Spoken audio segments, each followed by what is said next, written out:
ओ मेरी प्यारी, मेरी दुलारी महारानी जी, जागो जागो। कहिए सेनापति जी, इतनी रात में क्यों उठा रहे हैं? अरे यार, मैंने तुम्हें महारानी कहा, तुम मुझे कम से कम मंत्री तो कहती। मंत्री क्यों, आप बन जाइए ना महाराज। हाँ, ये बेटर है। अच्छा सुनो ना। क्या है, जल्दी बोलो ना। आइसक्रीम खाओगी? ना, मूड नहीं है। तो गोलगप्पे खाने चले? नहीं, मुझे नहीं जाना। तो फिर छोले भटूरे, पाव भाजी, वड़ा पाव, आलू टिक्की, रसमलाई, गुलाब जामुन, या फिर कुछ और खाओगी? नहीं, मुझे कुछ नहीं खाना। लेकिन तुम ये बताओ, इतना मक्खन क्यों लगा रहे हो? अरे मक्खन कहाँ लगा रहा हूं, तुम ब्रेड तो हो नहीं, मेरी वाइफ हो। साफ साफ बताओ क्या काम है? सासू माँ रही है। हाँ, तो क्या प्रॉब्लम है, आने दो। मेरी नहीं, तुम्हारी। अच्छा, लेकिन क्या, क्यों? क्या मतलब, मेरी मम्मी आ नहीं सकती क्या? नहीं, वो मतलब नहीं था, लेकिन मम्मी जी क्यों आ रही है? अरे उनका मन है यार। आप जानते हो ना विवेक, ऑफिस का कितना प्रेशर रहता है, मम्मी जी आकर मेरा काम बढ़ा देती, कोई हेल्प तो होती नहीं उनसे।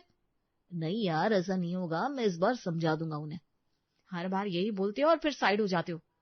अरे साइड ना हो जाओ तो चटनी बन जाएगी मेरी। पिछली बार बेलन मेरे सिर में लगते लगते रह गया, फिर भी आप मम्मी जी को यहाँ आने देते हो। अरे थोड़े दिन की बात है यार, संभाल लो ना। ठीक है, देखती हूँ। नहीं संभला तो मैं मायके निकल जाऊंगी इस बार। अरे हाँ हाँ डन। तो फिर मैं निकलता हूँ। अरे कहाँ जा रहे हो इस वक्त, वो भी इतनी रात में? अरे मम्मी की ट्रेन आने ही वाली होगी, तो मैं लेकर आता हूँ ना उन्हें। आज आ रही है मम्मी जी?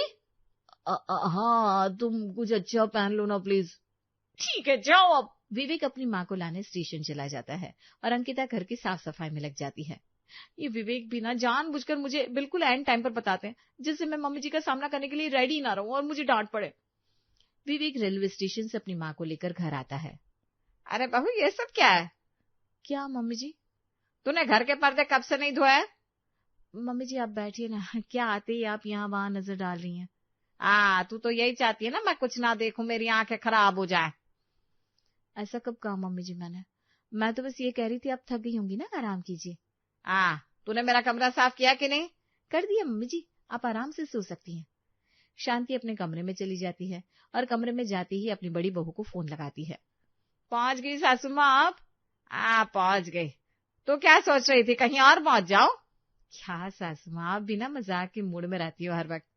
वह सब छोड़, छोटी बहू ने मेरा कमरा कितने अच्छे से साफ किया है, चादर कितने प्यार से बिछाई है, और एक तू है जिसे कुछ आता ही नहीं। आज तक तूने कभी पूछा भी है कि मुझे कौन से रंग की चादर पसंद है? अरे आप भी इन बातों को लेकर बैठ गई। चलिए फोन रखती हूँ। मेरी आवाज तो दिल में तीर जैसी चुभ रही होगी ना। वो गलती होगी सासू माँ को फोन करके। क्या बोला तूने? आप थक गई होंगी ना सासू माँ, सो जाइए। अब तो छोटी बहू के पास हूँ, अब तो मुझे बहुत आराम मिलेगा। जी सासू माँ। निशा फोन काट देती है और मन ही मन बड़बड़ाती है। तैयार रहिए देवरानी जी, सासू माँ की नॉन स्टॉप तानों के लिए। बहू, बहू। क्या हुआ मम्मी जी? ये कैसे बिस्तर लगाया है तूने मेरा? सही तो है मम्मी, तकिया कंबल सब कुछ तो है।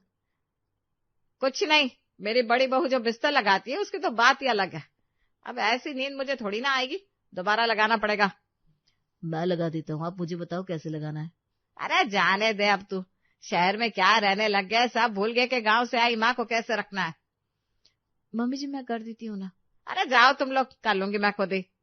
विवेक और अंकिता अपने कमरे में आ जाते हैं। देखा, देखा तुमने? देखा, कमरे में छिपकली है ना। अरे छिपकली नहीं, तुम्हारी मम्मी। अरे यार, अब बात बात पर मम्मी से लड़ाई है थोड़ी ना करूंगा। छोड़ो, तुमसे क्या ही कहूं।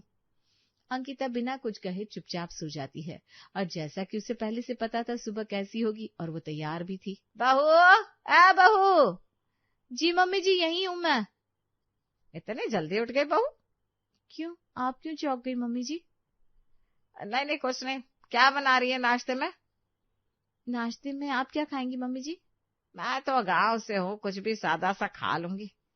ठीक है, तो मैं पराठे बना देती हूँ, फिर हम दोनों ऑफिस निकल जाएंगे। ऑफिस? तूने ऑफिस की छुट्टी नहीं ली? नहीं मम्मी जी, छुट्टी कैसे ले सकती हूँ। सही है बहू, गांव में तो बड़ी बहू मुझे एक पल भी नजरों से दूर नहीं करती थी, हर वक्त मेरी सेवा में लगी रहती थी। हाँ मम्मी जी, दीदी को पूरा दिन घर में ही रहना होता था ना। अरे तो भी उसे बहुत काम होता है घर में, बच्चे भी संभाल लेती थी, तू तो कुछ नहीं करती। मम्मी जी मैं नाश्ता बना रही हूँ, ऐसा करूंगी ऑफिस से हाफ डे लेकर घर आ जाऊंगी। अब एहसान करने की क्या जरूरत है बहू, खा लूंगी मैं खुद खाना बनाकर। ठीक है मम्मी जी। ये कैसे पराठे बना दिए बहू तूने, शहर में तो आटा भी मिलावटी आने लगा है। मम्मी जी अब यहाँ तो ऐसा ही आता है। ठीक है अब तो जा, वरना कहेगी सास की वजह से देर हो गई। अब उसमें भी कहना क्या। अंकिता ऑफिस चली जाती है और शांति अपने काम में लग जाती है। एक ही तो काम था उसका, अपनी बड़ी बहू को फोन लगाने का। ये सासू माँ का कॉल क्यों आ रहा है? देखो तो मैं गांव से शहर क्या आ गई, ये अब फोन भी नहीं उठा रही। मैं भी सास हूँ, सांस थोड़ी ना लेने दूंगी। अरे यार लगता है फोन उठाना ही पड़ेगा। निशा फोन उठाती है और बात करने लगती है। हेलो सासू माँ, अभी तक सो रही थी क्या? नहीं सासू माँ, काम कर रही थी। सब पता है, तू कुछ नहीं कर रही होगी। और यहाँ पर छोटी बहू सुबह 3 बजे से उठकर सब कुछ करने लगी थी, और अब तो ऑफिस भी चली गई। सासू माँ वो शहर की है, मैं गांव की, हम दोनों एक दूसरे से बहुत अलग है। अरे लेकिन तू कुछ सीख तो ले, अच्छा ही होगा तेरा। जानती हूँ।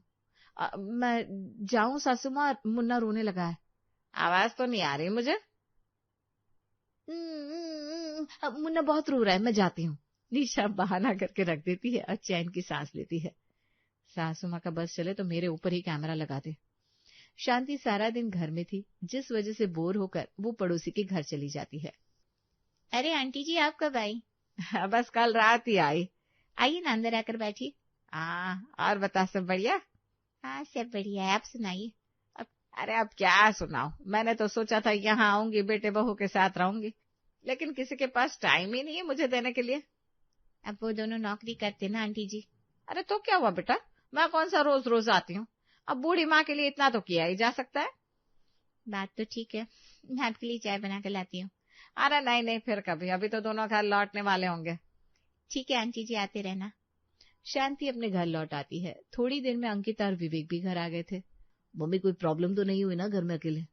नहीं बेटा, लेकिन अकेले रहने की आदत नहीं है ना, गांव में तो सब आस पास रहते हैं।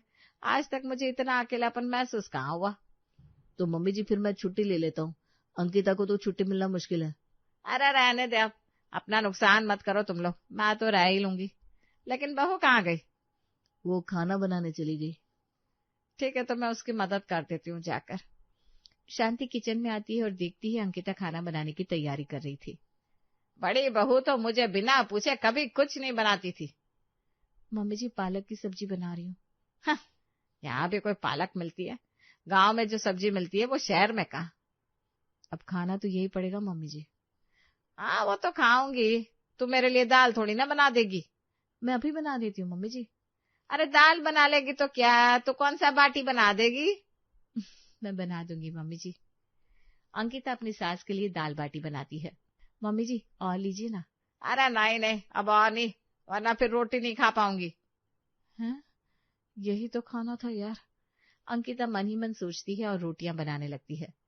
बहू कुछ भी कहो, यहाँ की दाल मुझे ठीक नहीं लगी। बड़ी बहू जो दाल बनाती है ना, उसका तो स्वाद याद रहता है।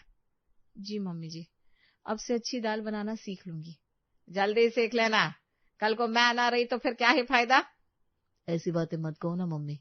अरे पगले, ऊपर जाने की बात नहीं कर रही हूँ, मैं तो कह रही हूँ कि कल को फिर से मैं गांव लौट गई तो। अच्छा, मुझे लगा कि अब इतनी जल्दी नहीं जाने वाली मैं। शांति किचन से बाहर चली जाती है और अंकिता काम में लग जाती है। किचन के सारे काम निपटाने के बाद वो अपने कमरे में आई ही थी कि तभी उसकी सास उसे आवाज देती है। बहू। अब क्या हुआ मम्मी जी को? अरे बहू सुन नहीं रही है क्या? हाँ हाँ मम्मी जी आ रही हूँ। बहू, गांव में बड़ी बहू रोज रात को मेरे पैरों की मालिश करती थी, तब सोती थी मैं। अब तू शहर वाली है, तुझे कहाँ से आता होगा ये सब? नहीं नहीं मम्मी जी, मैं कर देती हूँ ना। अब तू क्या ही करेगी, जा जाके सो जा। मम्मी जी अब मैं आ गई हूँ तो कर देती हूँ ना। अंकिता अपनी सास के पैरों की मालिश करने लगती है, जिस वजह से वो देर से सोने जाती है और सुबह जल्दी नहीं जाग पाती। विवेक, विवेक। बहू अपने पति का नाम लेती है? गांव में बड़ी बहू तो कभी ऐसा नहीं करती। वो मम्मी जी कभी कभी जबान फिसल जाती है, आगे से ध्यान रखूंगी। ठीक है, पर तू इतनी जल्दी में कहाँ जा रही है? वो ऑफिस के लिए लेट हो रहा है ना मम्मी जी, ऑफिस जाना है मुझे। अच्छा अच्छा, लेकिन लग तो रहा है ऐसे जैसे तूने आज झाड़ू भी नहीं लगाई। मम्मी जी छोटा सा तो घर है, आकर कर दूंगी।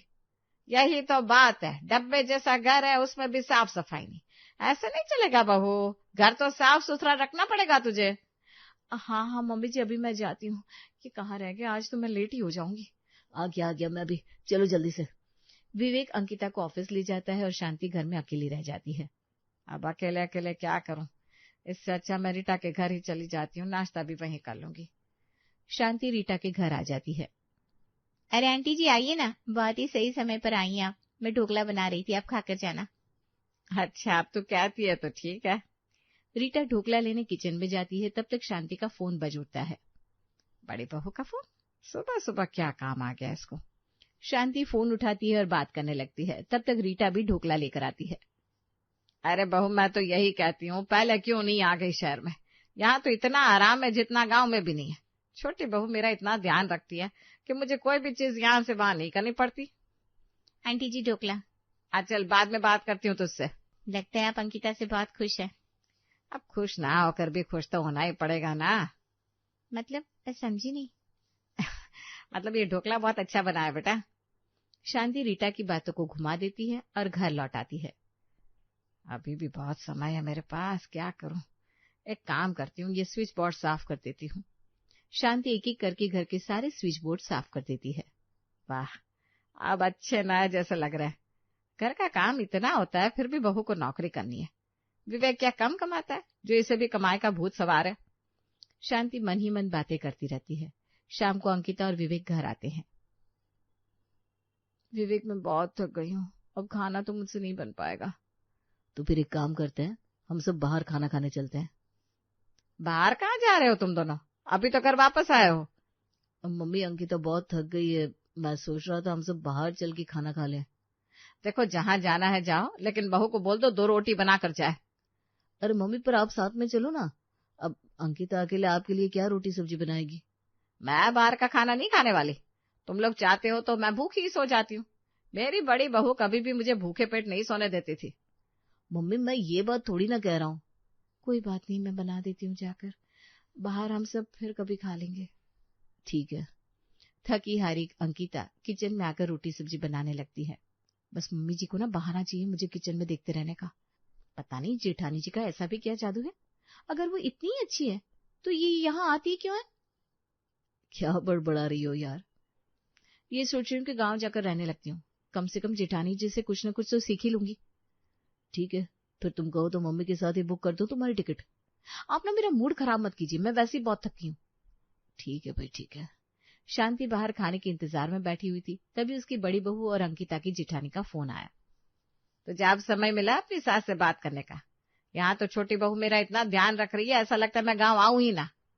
अरे नहीं सासू माँ, ऐसी बात नहीं है, वो तो मैं सारा दिन आपको याद करती हूँ। अब ठीक है, ज्यादा मक्खन ना लगा। मेरी बहू मेरे लिए गरम गरम रोटियां बना रही है, तूने बनाई आज तक?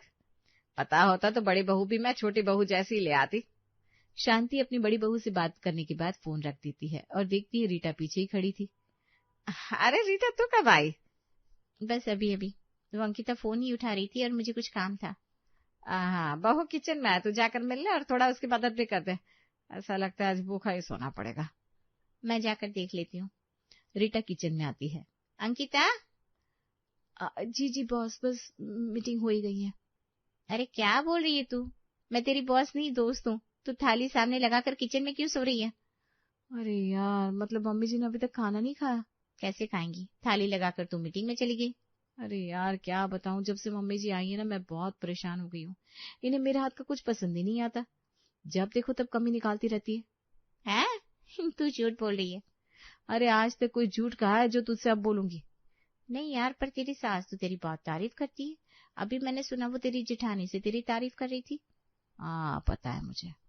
तब भी तू इतनी अच्छी सास से परेशान है?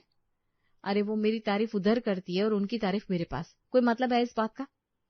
समझदार को इशारा काफी है, तेरी सास बहुत चालाक है फिर तो। और नहीं तो क्या, अब हम दोनों देवरानी जेठानी लड़ाई थोड़ी ना करने लगेंगे। बात तो सही है। हाँ, अब है तो हमारी सास ही, उनकी बातें सीरियसली लेने लगेंगे तो बंटवारा हो जाएगा। चल कोई ना, मैं तो भूल ही गई किस लिए आई थी। किस लिए? कल मेरे घर ना किट्टी है तो तू आ जाना। और मेरी सासू माँ? सासू माँ को पहले से ही पता है, वो भी आएंगी। ठीक है, अब मैं उन्हें खाना दे दूं, नहीं तो फिर से जेठानी जी की तारीफों के पुल बांधेगी और उसी पुल से मुझे गांव जाना पड़ेगा। रीटा वहां से चली जाती है और अंकिता के फोन पर उसकी जेठानी का कॉल आता है। जी कहिए जेठानी जी।